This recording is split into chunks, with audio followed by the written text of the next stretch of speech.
Alors, nous allons commencer notre table ronde qui peut intéresser même les gens à l'extérieur de la salle sur le potentiel des hippodromes qui sont de vrais objets immobiliers.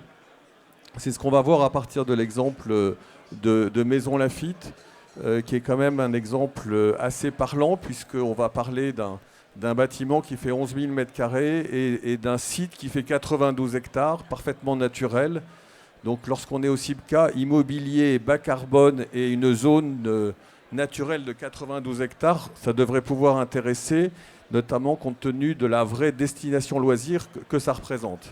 Alors pour un petit peu caler le sujet, en excusant l'adjoint au maire de Maison Lafitte qui devait être là, comment on en est arrivé là?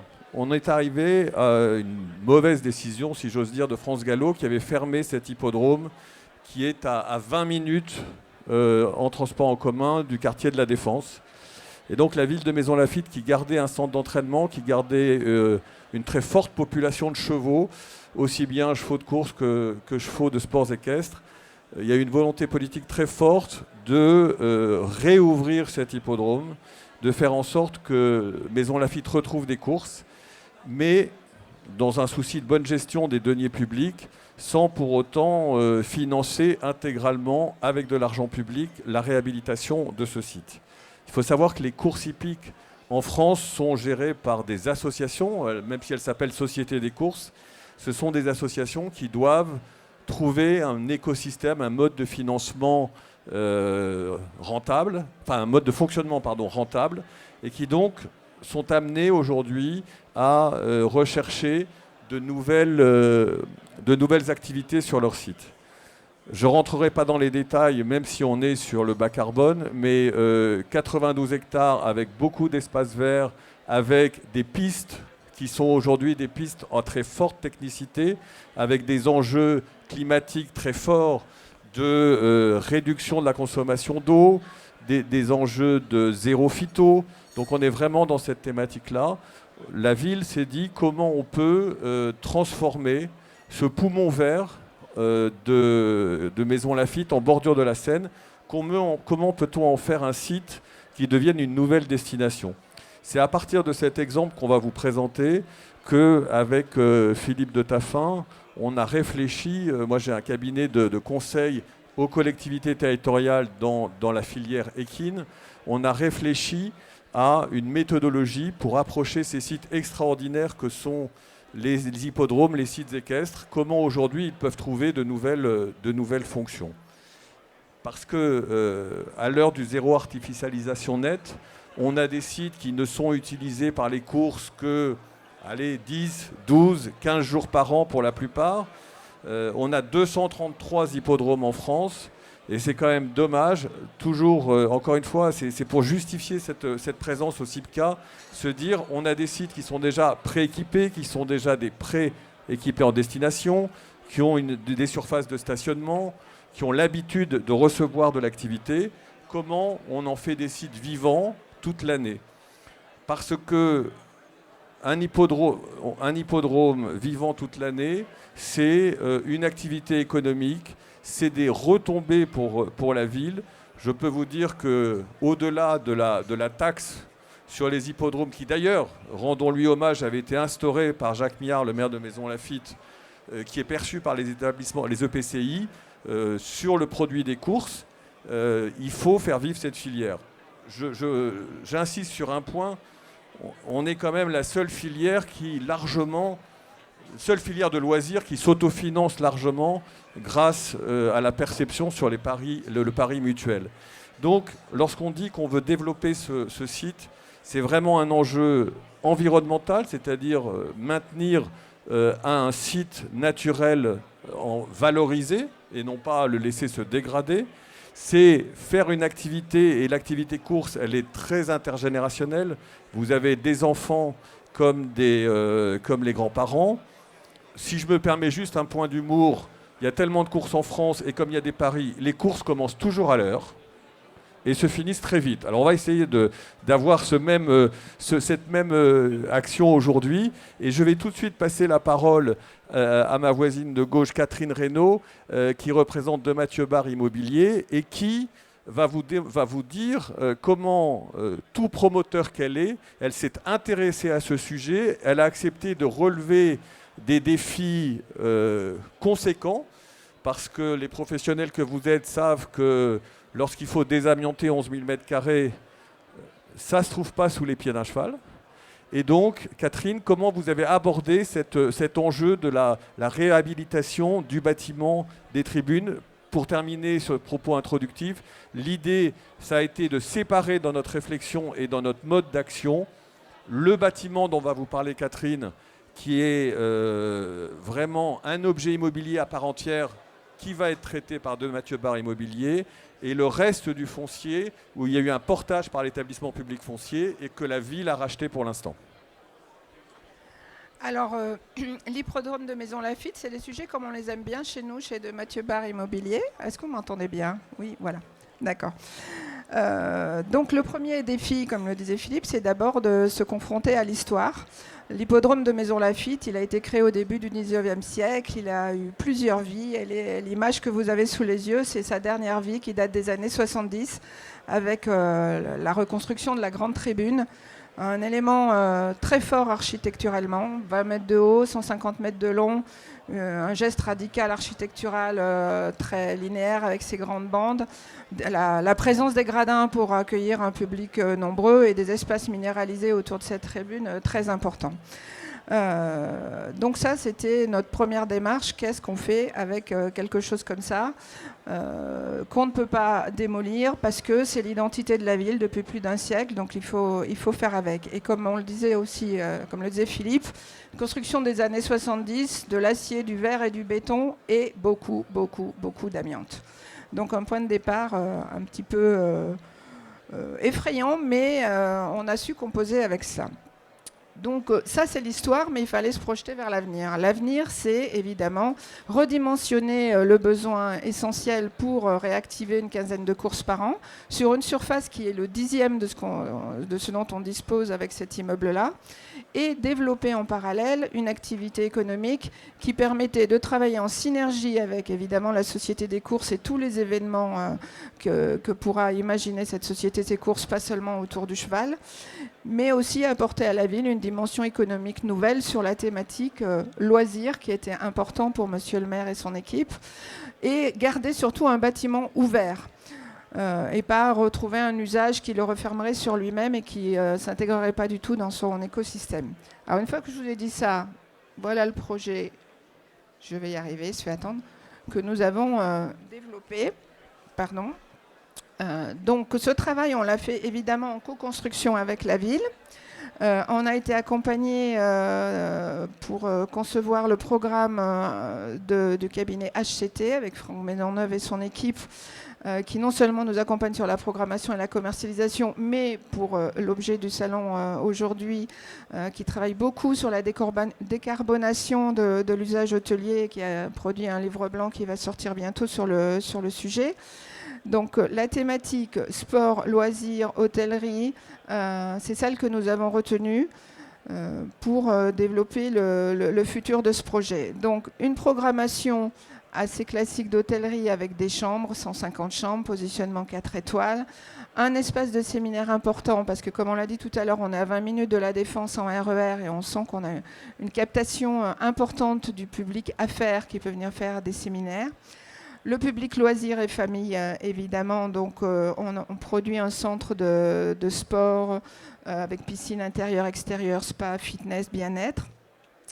Et puis tout ça, ça doit fonctionner évidemment avec tout ce qui se passe autour, et Philippe le redéveloppera tout à l'heure, puisqu'on a un environnement qui offre déjà des opportunités de loisirs importantes, évidemment par les centres équestres, évidemment par le golf qui est en face. La Seine, elle est à 200 mètres, donc on a prévu d'y installer des activités nautiques et tous les équipements que l'on peut trouver à Maison Lafitte et qui sont de qualité.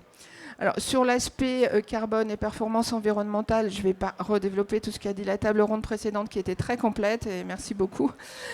Nous, on s'attache dans un premier temps sur l'acte de conception et de construire. Donc l'agence d'architecture qui nous accompagne, c'est ENIA, et qui est très sensibilisée sur le sujet. On a aussi au sein de Mathieu Barre Immobilier une direction recherche et innovation qui nous aide à travailler le juste matériau au bon endroit et surtout la construction hors site. Donc notre projet dont vous avez quelques images là, d'abord il a travaillé à ne pas démolir inutilement des mètres carrés et ne pas construire inutilement des mètres carrés. Donc on a eu un travail fin de démolition-reconstruction sans artificialiser le moins de mètres carrés extérieurs. Au contraire, on a remis de la nature tout autour du bâtiment avec près de 5000 mètres carrés de prairies qui va venir s'intégrer entre le bâtiment et la piste. On ne pouvait pas planter de grands arbres parce que ce qu'on devait intégrer en tout cas, c'est que pour faire des courses, demain, il y a des impondérables. Il faut une vision parfaite de cette grande ligne droite qui est la plus grande d'Europe. Aucun obstacle. Il faut des cabines de juges perchées très haut. Il faut une quantité de gradins à garder pour le public. Donc on a aussi intégré ça, mais tout en redonnant à la nature une place importante sur le projet. Ensuite, on a travaillé l'énergie. Évidemment, on a un grand auvent avec un grand toit, donc on aura près de 2000 m² de panneaux solaires. Voilà pour les principaux axes ou les principaux choix constructifs qu'on a fait. Évidemment, tous les sujets d'exploitation seront développés par la suite. Et dans cette conception, il y a un vrai dialogue qui s'est installé finalement sur les espaces extérieurs, puisque, pour ne prendre qu'un exemple, votre parking va être en dehors de votre emprise foncière et vous avez une réflexion avec la Société des courses sur quel type d'activité, au-delà des courses. Vous avez peut-être vu dans la vue précédente, il y a un golf déjà au milieu, donc il y a l'interaction avec le golf, l'interaction avec les courses, pour réfléchir sur ces espaces extérieurs, avoir une vraie dimension de loisirs. On est complètement en interaction avec le programme que va développer la Société des courses, puisqu'on a dans notre pôle séminaire une grande plénière qui pourra servir à des événements. On a un restaurant panoramique, dans l'esprit du restaurant panoramique, qui pourra aussi accueillir le public des courses. Et on a aussi sur l'extérieur un travail important de synergie entre le futur hôtelier et le travail que fait le golf, que fait le centre de tennis paddle que va créer la ville. Enfin, voilà. Donc c'est vraiment un établissement qui va travailler en synergie avec tout ce qui va se passer sur ces 90 hectares et même plus qui sont autour de nous et sur lesquels il y aura beaucoup d'activités développées par Alors par la avant ville. de passer la parole à Philippe de Taffin, je voudrais vraiment insister sur une chose très importante qu'a dit Catherine, c'est que dans ce souci d'optimisation des mètres carrés, on a eu ce souci des temporalités différentes, c'est-à-dire ne pas créer, comme il y a aujourd'hui, et c'est de ce dont va parler Philippe, des salles des pas perdus pour les hippodromes qui servent 10 jours par an et qui ne servent pas les autres jours. Alors, il y a quelques exemples d'utilisation de ces mètres carrés intelligemment à Pau, à Cannes-sur-Mer avec un centre de congrès. Mais sur le projet de Maison Lafitte, on s'est dit, voilà, comment est-ce qu'il y a non pas une réversibilité, mais une adaptation des bâtiments suivant les périodes. Et évidemment, c'est le séminaire qui le permet. Certaines salles sont salles de séminaire les jours de séminaire, mais vont accueillir les parieurs. De la même façon qu'en restauration, il a été conçu dès le départ des restaurants qui évidemment sont en vue directe avec la ligne droite et placés près de la ligne d'arrivée.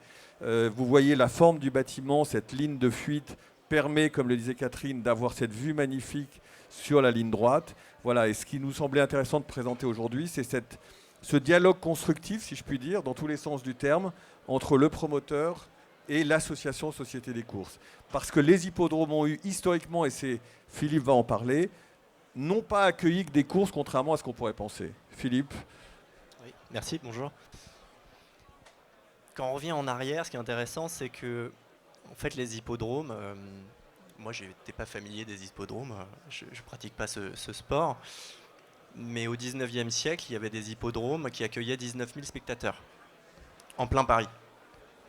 Donc on était déjà en fait sur des équipements qui étaient des équipements extrêmement vivants et centraux dans tous les sens du terme, sur le volet social, sur l'activité qu'il y a, avec des emplacements qui sont stratégiques.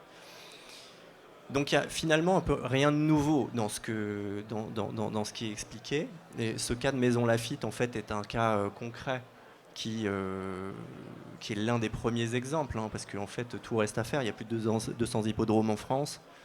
Comme le rappelait Philippe, les hippodromes qui ont commencé une démarche, il y en a très peu. On a travaillé sur celui de Longchamp, en fait, qui a déjà enclenché une diversification, pour en parler après. En tout cas, il n'y a pas encore beaucoup de retours d'expérience et tout reste à faire.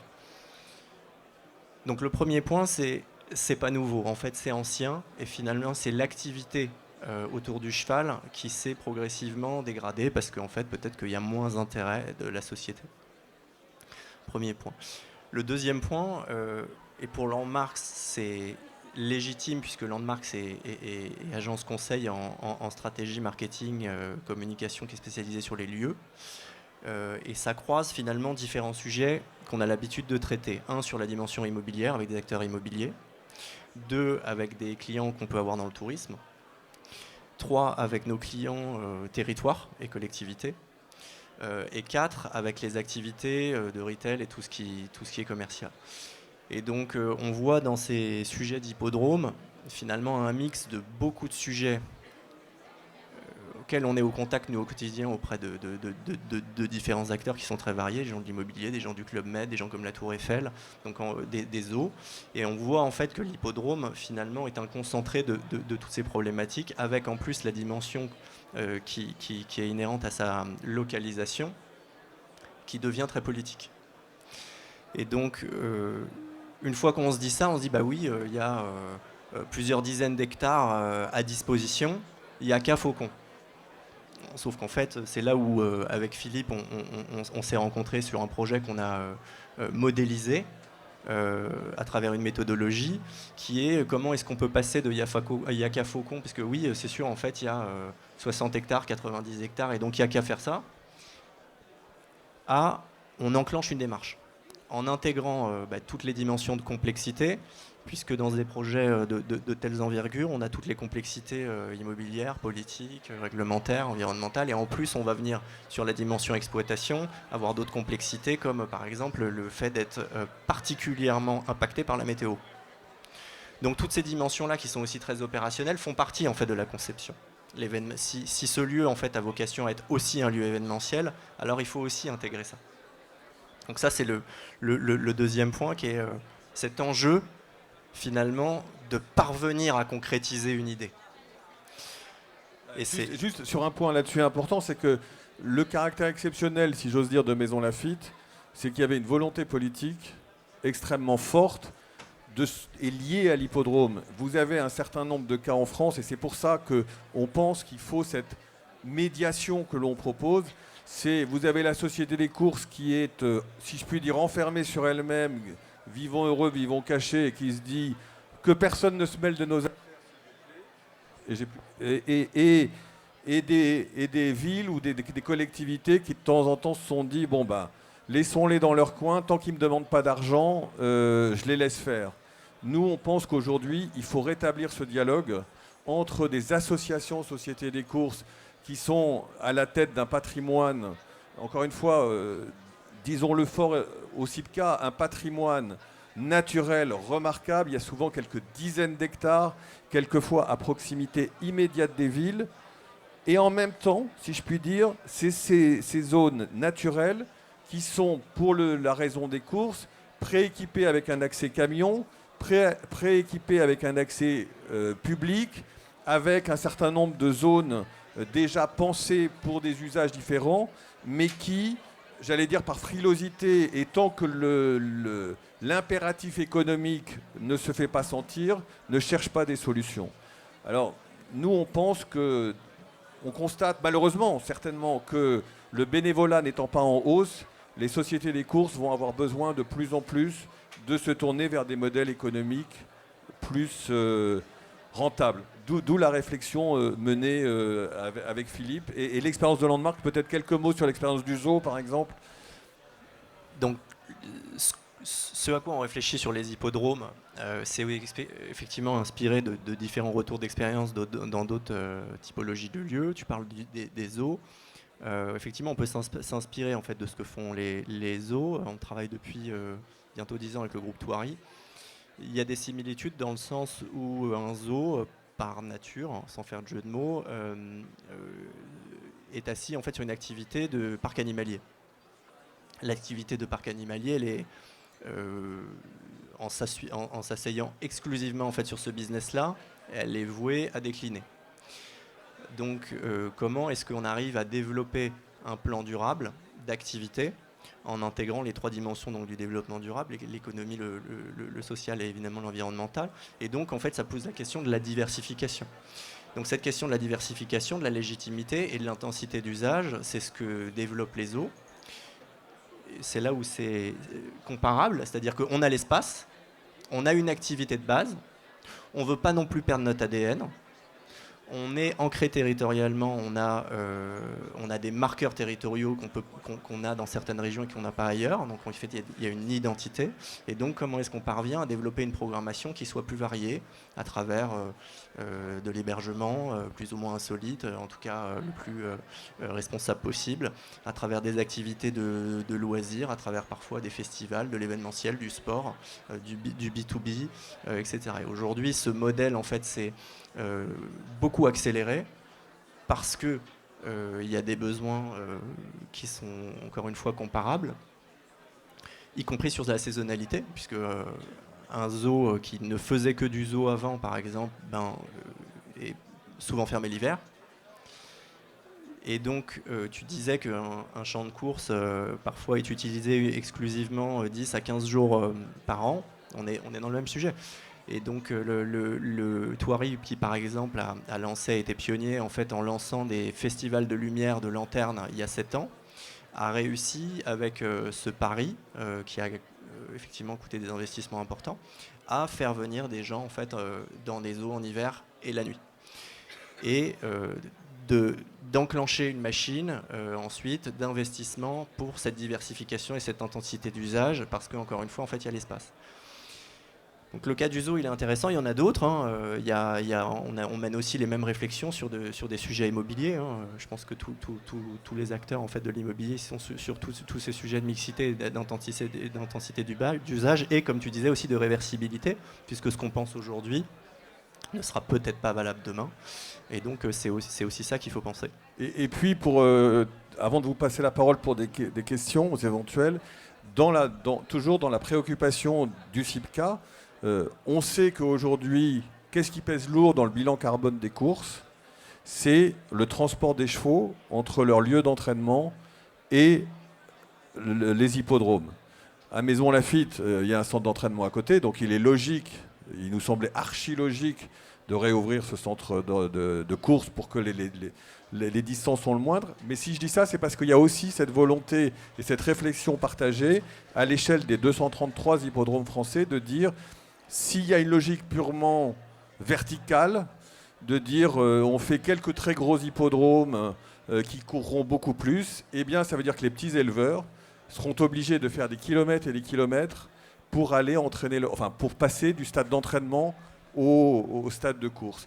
Et donc notre démarche s'inscrit vraiment dans cette logique défendue aujourd'hui au CIPCA de dire il faut un rôle des hippodromes, maintenir ce rôle des hippodromes dans l'aménagement du territoire.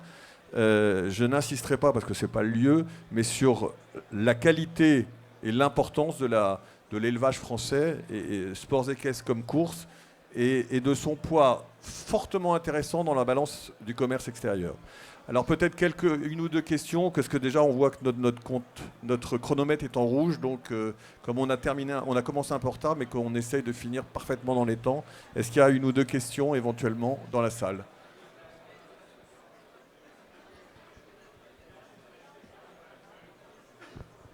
Je parle là-dedans. J'ai une question que je vais avoir un peu de mal à formuler.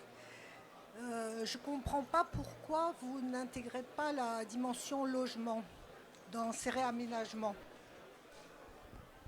Alors ça, je vais vous répondre très facilement. Il y a deux raisons. Je parle de la partie uniquement Maison Lafitte pour vous répondre. Après, je vous dirai pour le reste. Pour la partie Maison Lafitte, c'est lié à des questions et de PLU et d'accord avec France Gallo dans les conditions de cession. Et puis il faut savoir quand même que le bâtiment, peut-être que Catherine pourrait donner plus de détails, mais le bâtiment ne s'y prêtait pas compte tenu du fait qu'il fallait qu'on garde cette volumétrie. Maintenant, d'une manière générale, rien ne n'empêche d'y penser. Dans les propositions qu'on fait avec Philippe, on a l'hypothèse bureau, on a l'hypothèse logement. De la même façon que vous avez un exemple qui a été, je vais citer un de vos confrères, mais qui a été monté il y a une dizaine d'années par Altarea, qui a été de mettre du commerce à Lyon autour d'un hippodrome. C'est possible aussi. Il y avait une volonté de la ville très forte, je ne vais pas rentrer dans les détails, mais de Maisons Laffitte de ne pas mettre du commerce parce qu'on est en bout d'une zone qu'on appelle le parc, qui est une zone extrêmement résidentielle et qui est légèrement décentrée par rapport au centre-ville et que le maire voulait garder les commerces de centre-ville de l'avenue de Longueuil très vivants. Et donc c'était dans les documents d'urbanisme. C'est la seule limite qu'on a. Elle est présente sur un certain nombre de sites équestres. Il est bien évident que si aujourd'hui il y a 233 hippodromes encore en France, c'est parce qu'un certain nombre ont des prescriptions urbanistiques qui empêchent de les vendre pour faire un très beau parc de logement. Voilà, c'est-à-dire que c'est de la zone agricole, c'est de la zone avec des prescriptions fortes, parce que sinon il est certain que certains sites auraient été vendus.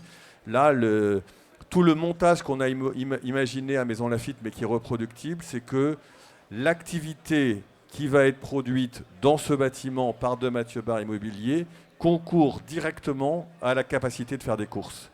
C'est ce qui permet à ce permis de construire d'être valable dans ce document d'urbanisme actuel de Maisons Laffitte. Oui, un mot sur le comment, parce que le pourquoi, en fait, finalement, je pense que tout le monde est d'accord, c'est-à-dire qu'il y a un espace qui est stratégique dans la ville, il faut l'occuper, le rendre vivant. Ensuite, sur le quoi, ça dépend, on va dire, de la programmation, de la typologie, des équipements existants, etc. Et le comment. C'est le comment, en fait, qui est la vraie proposition importante, parce qu'il y a tellement d'acteurs stratégiques, décisifs dans un projet comme ça, que la simple idée ou la bonne idée, en fait, n'est évidemment pas suffisante, comme dans tout grand projet. Et donc, c'est ça qu'on a cherché à modéliser, c'est-à-dire en s'inspirant de processus d'innovation que nous on maîtrise, de se dire, en fait, finalement, les manières de commencer, c'est de prendre la complexité par la plus grande simplicité. Et donc, notre démarche consiste non pas à prétendre avoir des solutions, mais en tout cas, en fait, commencer à bouger les lignes de manière extrêmement concrète, avec une méthodologie qui permet de canaliser et de catalyser, en fait, justement, les parties prenantes stratégiques pour espérer aboutir à un consensus. Philippe, on va laisser le temps à une dernière question d'Anne-Sophie Rouzet. Merci. J'ai deux petites questions. Le nombre de mètres carrés en bâti et le montage, s'il vous plaît. Le montage. Le montage, c'est le bâtiment a fait l'objet d'une promesse de vente de Mathieu Barre Immobilier. Et le reste du site, c'est-à-dire tout l'extérieur, a été porté d'abord par l'établissement public foncier, puis a été aujourd'hui racheté par la ville de Maisons Laffitte, qui a déjà lancé un certain nombre d'investissements publics sur par exemple sur la réfection des pistes pour livrer demain à la Société des courses un hippodrome en état de fonctionnement. Et on est en train de renégocier pour le golf, pour être très précis, qui faisait partie, c'était une AOT, on est en train de négocier avec eux pour le revaloriser et le passer en bail commercial. Sinon, en termes de surface, le bâtiment fait à peu près 10 000 m². L'hôtel en représente plutôt 9 000 et la Société des courses gardera 1 000 m² pour avoir les locaux minimum pour faire fonctionner les courses. Merci beaucoup de votre attention et voilà, comme ça nous finissons dans les temps pour que vous puissiez profiter de vos déjeuners.